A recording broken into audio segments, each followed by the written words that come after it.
Okay, तो आज का आपका टॉपिक है सपोजिटरीज बेसिस। आज अपन देखने वाले हैं different type of basis of suppositories. अगर आपको पुराने लेक्चर की नीड है तो मैंने प्लेलिस्ट की लिंक जो है डिस्क्रिप्शन में दे रखी है, और अगर आपको नोट्स की रिक्वायरमेंट है तो मैंने टेलीग्राम चैनल की लिंक जो है डिस्क्रिप्शन में दे रखी है, आप वहां से जाके डाउनलोड कर सकते हो। तो चलो शुरू करते हैं आज का टॉपिक।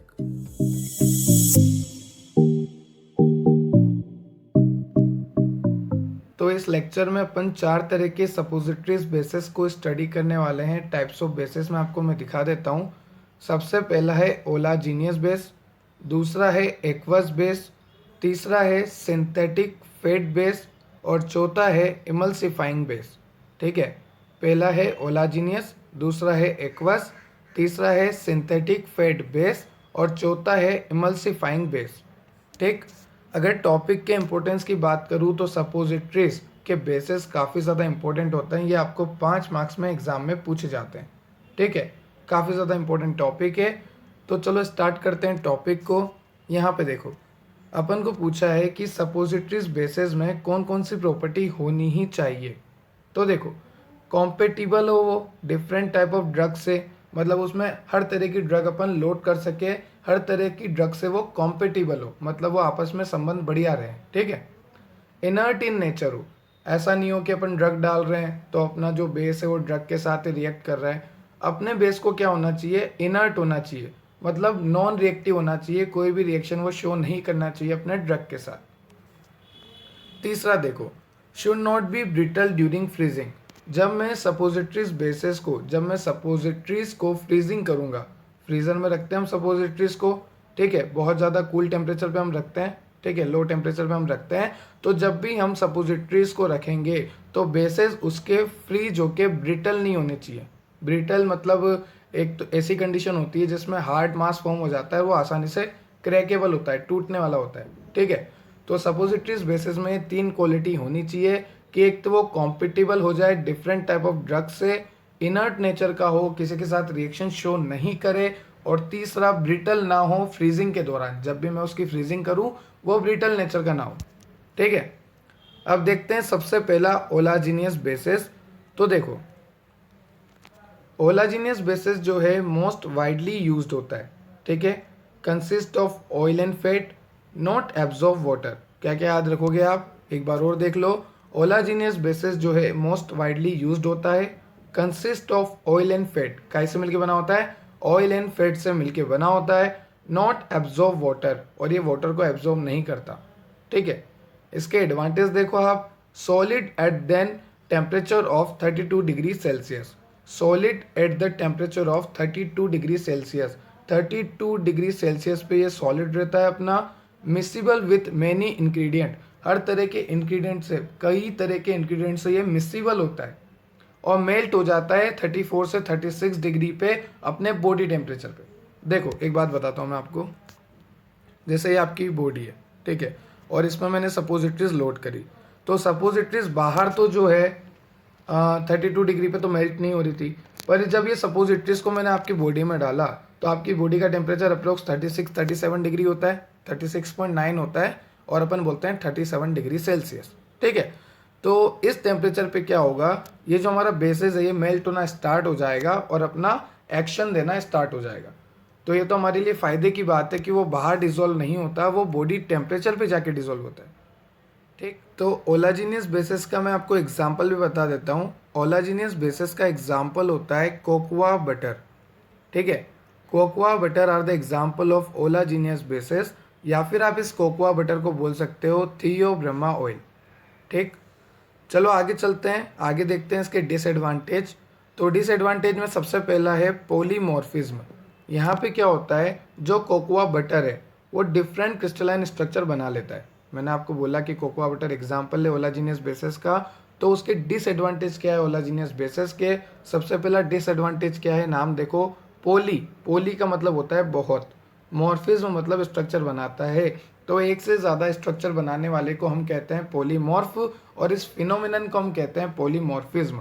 तो ये पॉलीमॉर्फिज्म की प्रॉपर्टी शो करता है हमारा कोकोआ बटर, जो कि एग्जाम्पल है ओलाजीनियस बेसिस का। ठीक है, ये क्या करता है, डिफरेंट क्रिस्टलाइन स्ट्रक्चर बनाता है। तो अब देखो, कुछ स्ट्रक्चर तो स्टेबल होती है, कुछ अनस्टेबल होती है। ठीक है, अगर मैं मेल्ट करूँ इसे not more than 36 degree Celsius और धीरे धीरे इसको मैं ठंडा करूँ तो ये बनाता है स्टेबल बीटा क्रिस्टल। क्या बनाता है? Stable beta crystal. तो याद रखना, पॉइंट बढ़ाने का काम है, ध्यान से सुन लो एक बार और, कि अगर मैं इसको मेल्ट करूं 36 डिग्री सेल्सियस पे और धीरे धीरे कूल करूं तो ये बीटा क्रिस्टल बनाता है जो कि अच्छा खासा स्टेबल होता है। ठीक, पर अगर मैं इसे ओवर हीटेड कर दूं, किसे? कोकोआ बटर को अगर मैं ओवर हीटेड कर दूं तो ये अनस्टेबल गामा और अल्फा क्रिस्टल बनाता है। ठीक है, ये बात आपको याद रखनी है कि अगर अपन ओवर हीटेड कर देंगे तो ये गामा और अल्फा क्रिस्टल बनाएगा जो कि अनस्टेबल है, पर अगर अपन 36 डिग्री सेल्सियस पे मेल्ट करेंगे, स्लोली से कूल्ड करेंगे तो ये बीटा क्रिस्टल बनाएगा जो कि स्टेबल है। तो मैंने बोला क्या था आपको कि हमारा जो कोकोआ बटर है वो डिफरेंट टाइप ऑफ स्ट्रक्चर बना रहा है, कुछ स्ट्रक्चर तो स्टेबल है, कुछ अनस्टेबल है। तो ये सबसे बड़ी डिसएडवांटेज है इसकी कोकोआ बटर की। चलो सेकंड देखो, melting point reduce by soluble ingredient. यहाँ पे क्या होता है कि मेल्टिंग पॉइंट जो है रिड्यूस हो जाती है। जैसे if chloral hydrate dissolve in cocoa butter, जैसे मान लो ये कोकोआ बटर है, ये यहाँ पे क्या है? Cocoa butter. अब इसमें मैं डाल रहा हूँ क्लोरल हाइड्रेट, CH लिख रहा हूँ मैं शॉर्ट में, क्लोरल हाइड्रेट में इसमें डाल रहा हूँ। तो इसकी वजह से क्या होगा? Leads to decrease in the melting point to such an extent that solidification become defective. यहाँ पे क्या होगा? कोकोआ बटर की मेल्टिंग पॉइंट इस तरह से कम होगी। कब कम होगी? जब मैं इसमें क्लोरल हाइड्रेट मिलाऊंगा तो यहाँ पे क्या होगा? कोकोआ बटर की जो मेल्टिंग पॉइंट है वो काफ़ी कम हो जाएगी और इस तरीके से कम हो जाएगी कि वो सॉलिडिफिकेशन उसका जो है डिफेक्टिव हो जाएगा। एक बार लाइन पढ़ लो आप, leads to decrease in the melting point to such an extent that solidification become defective. ठीक है, अब इस प्रॉब्लम को हम कैसे सॉल्व करेंगे? सर आपने तो कह दिया ये हमारे पास कोकोआ बटर है, इसमें जब अपन ने क्लोरल हाइड्रेट मिलाया तो इसकी मेल्टिंग पॉइंट काफ़ी कम हो गई जिसकी वजह से इसका सॉलिडिफिकेशन डिफेक्टिव हो गया। अब अपन इसको कैसे सही करें? तो problem solve by adding appropriate quantity of B wax. यहाँ पे हम क्या करते हैं? Appropriate quantity of B wax का यूज़ करते हैं इस प्रॉब्लम को सॉल्व करने के लिए। ये प्रॉब्लम किस में हो रही है? कोकोआ बटर में, जो कि किसका एग्जाम्पल है? मैंने आपको बताया था, देखो यहाँ पे ओलाजीनियस बेसिस का। ठीक है, तो ये हो गया दूसरा डिसएडवांटेज। पहला हो गया पॉलीमॉर्फिज्म, दूसरा हो गया melting point reduce by soluble ingredient. अब देखो तीसरा, थर्ड आपको दे रखा है पुअर वाटर एब्जॉर्बिंग कैपेसिटी। ठीक है, इसकी कोकोआ बटर की जो है पुअर वाटर एब्जॉर्बिंग कैपेसिटी होती है। If they have poor water absorbing ability then it is unsuitable for aqueous solution of drug. सीधी सी बात है, अगर इसकी पुअर वाटर एब्जॉर्बिंग कैपेसिटी है तो ये तो अनसुटेबल हुआ ना एक्वस सॉल्यूशन ऑफ ड्रग के लिए। ठीक है, तो जो हमारा कोकोआ बटर है वो अनसुटेबल है एक्वस सॉल्यूशन ऑफ ड्रग के लिए क्योंकि उसमें पुअर वाटर एब्जॉर्बिंग कैपेसिटी है। अब देखो नेक्स्ट क्या है? कोकोआ बटर जो है हाई कॉस्ट का है और लीकेज फ्रॉम द बॉडी, ये भी इसमें प्रॉब्लम आ सकती है। तो अपन ने क्या क्या प्रॉब्लम देखी एक बार समराइज कर लेते हैं अपन। सबसे पहले अपन ने देखा पॉलीमॉर्फिज्म, फिर अपन ने देखा melting point reduce by soluble ingredient. जब अपन सॉल्युबल इंग्रेडिएंट डाल रहे थे जैसे क्लोरल हाइड्रेट तो मेल्टिंग पॉइंट जो है कोकोआ बटर का कम हो रहा था। फिर अपन ने यूज़ किया था बी वैक्स उसको सही करने के लिए। उसके बाद अपन ने देखा पुअर वाटर एब्जॉर्बिंग कैपेसिटी, फिर अपन ने देखा हाई कॉस्ट और लास्ट में अपन ने देखा लीकेज फ्रॉम द बॉडी। और स्पेशली कब लीकेज होगी? जब मैं वेजाइनल सपोजिटरीज का यूज़ करूँगा। ठीक है, अब देखते हैं दूसरे तरह का बेस जिसको हम बोलते हैं एक्वस। पहला अपन ने क्या देखा? पहला अपन ने देखा ओलाजीनियस। ठीक है, अब अपन देखने वाले हैं एक्वस बेस। चलो चलते हैं एक्वस पे। तो देखो सेकंड है एक्वस बेसिस। नाम से पता लग रहा एक्वस बेसिस का मतलब होता है वाटर सोल्यूबल बेसिस। ठीक है, तो इसमें भी तीन तरह से हैं ये। पहला है ग्लिसरोजिलेटिन बेस, दूसरा है मैक्रोगोल बेस और तीसरा है सोप ग्लिसरीन बेस। अब देखो याद करने की कोशिश करो, GG ग्लिसरोजिलेटिन, ठीक है, मैक्रोगोल बेस और तीसरा क्या हो गया? SG तो मेरा नाम भी एक है, शुभम गुप्ता, तो SG सर से। ठीक है, तो सोप ग्लिसरीन बेस। तो तीन तरह के बेस है, GG बेस, ग्लिसरोजिलेटिन, मैक्रोगोल और तीसरा है सोप ग्लिसरीन। ठीक है, SG सर मस्त साबुन से नहा रहे हैं ग्लिसरीन वाले। सोप ग्लिसरीन बेस ऐसे याद रख लो। ठीक है, सोप ग्लिसरीन बेस। ठीक, अब देखते हैं एक एक को। सबसे पहला है अपने पास ग्लिसरोजिलेटिन, फिर मैक्रोगोल, फिर सॉफ्ट ग्लिसरीन। तो देखो पहला glycerogelatin base, mixture of glycerol and water. किसका मिक्सचर होता है? ये ग्लिसरॉल और वाटर का मिक्सचर होता है। और अगर इस ग्लिसरॉल और वाटर मिक्सचर के साथ मैं मिला दूं जिलेटिन तो ये स्टिफनेस प्रोवाइड करता है बेस को। एक बार और सुनो क्या होता है, ध्यान से सुनो। ये होता है ग्लिसरोजिलेटिन बेस, जिसमें क्या होता है ग्लिसरॉल और वाटर का मिक्सचर होता है। अगर मैं ग्लिसरॉल और वाटर मिक्सचर के साथ जिलेटिन भी मिला दूं तो ये स्टिफनेस प्रोवाइड करता है हमारे बेस को। ठीक है, और ये जो है ग्लिसरोजिलेटिन ये पेस्ट्रीज के लिए काफ़ी ज़्यादा सूटेबल होता है। मैंने लास्ट लेक्चर में बताया भी था, पेस्ट्रीज जो है वेजाइनल सपोजिटरीज को हम बोलते हैं। 2 मार्क्स में पूछा भी जाता है आपको। चलो आगे देखते हैं। स्टिफनेस जो है इसकी मैनिपुलेट होगी by adjusting the quantity of gelatin. सीधी सी बात है, जितना ज़्यादा मैं जिलेटिन डालूंगा उतनी ज़्यादा स्टिफनेस होगी। ठीक है, तो ये था आपका पहला ग्लिसरोजिलेटिन। कुछ भी नहीं है, ग्लिसरॉल वाटर का मिक्सचर है, जिलेटिन डालूंगा तो स्टिफनेस देगा और पेस्ट्रीज के लिए सबसे ज़्यादा सूटेबल है।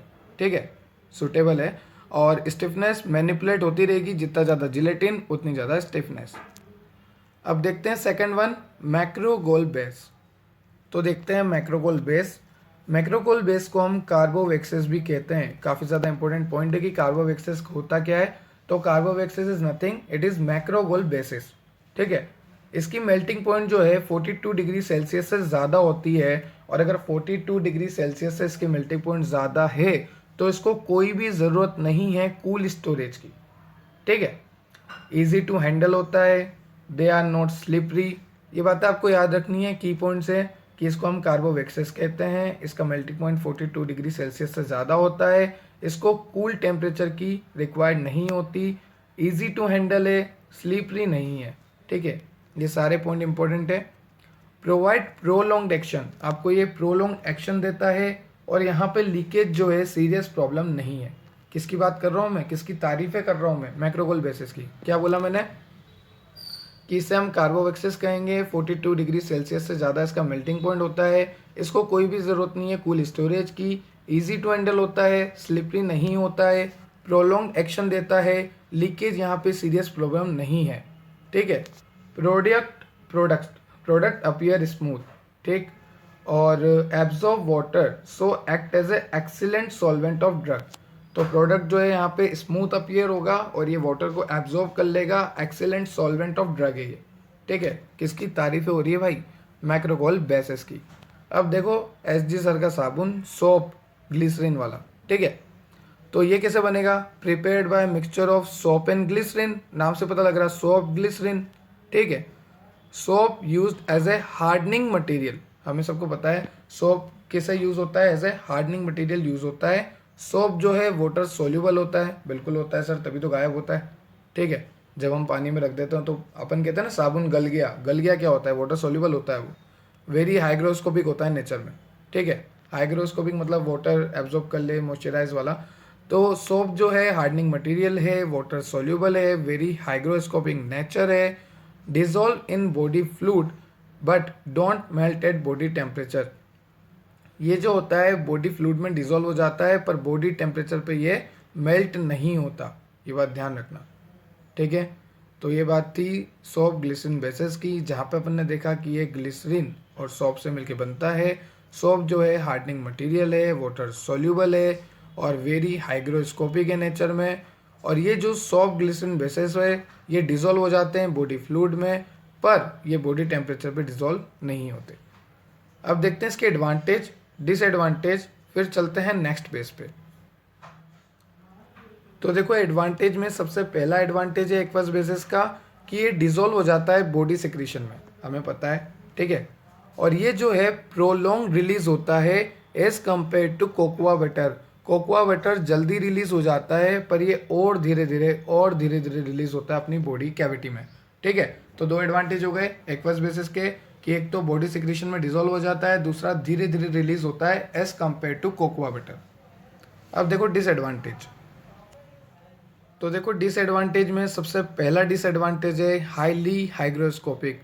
नाम ही एक्वस है तो काफ़ी ज़्यादा हाइग्रोस्कोपिक होता है ये। Might be crystal growth of medicament which cause irritation.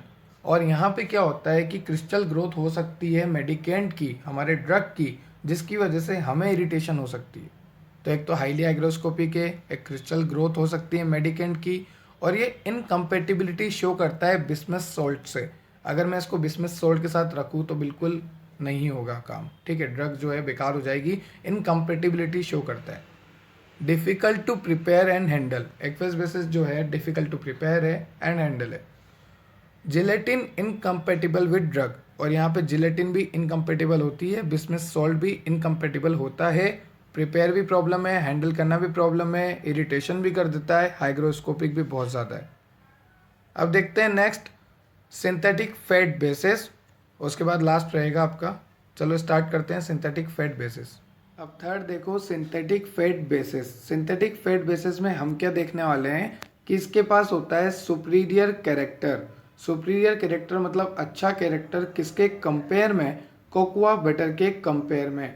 तो कोकोआ बटर के कंपेयर में अगर मैं देखूं तो सिंथेटिक फैट बेस जो है सुपीरियर कैरेक्टरिस्टिक्स शो करता है, ठीक है।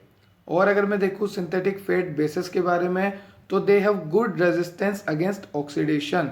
यहाँ पे ऑक्सीडेशन के खिलाफ अच्छा रेजिस्टेंट है इसका, मतलब इजीली ऑक्सीडाइज नहीं होता। नॉन लुब्रिकेटरी इज रिक्वायर्ड, कोई भी लुब्रिकेटरी एजेंट जो कि लुब्रिकेशन करे उसकी हमें ज़रूरत नहीं है सिंथेटिक फैट बेसिस में। ये वाइट होता है, ये ऑर्डर लेस होता है, और इसका अपीयरेंस जो है काफ़ी ज़्यादा अट्रैक्टिव होता है, ठीक है। This bases are unaffected after over heating, और अगर आप इसकी ओवर हीटिंग भी कर दो तो भी ये अनअफेक्टेड होता है। कितना अच्छा बेस है सिंथेटिक फैट बेसिस।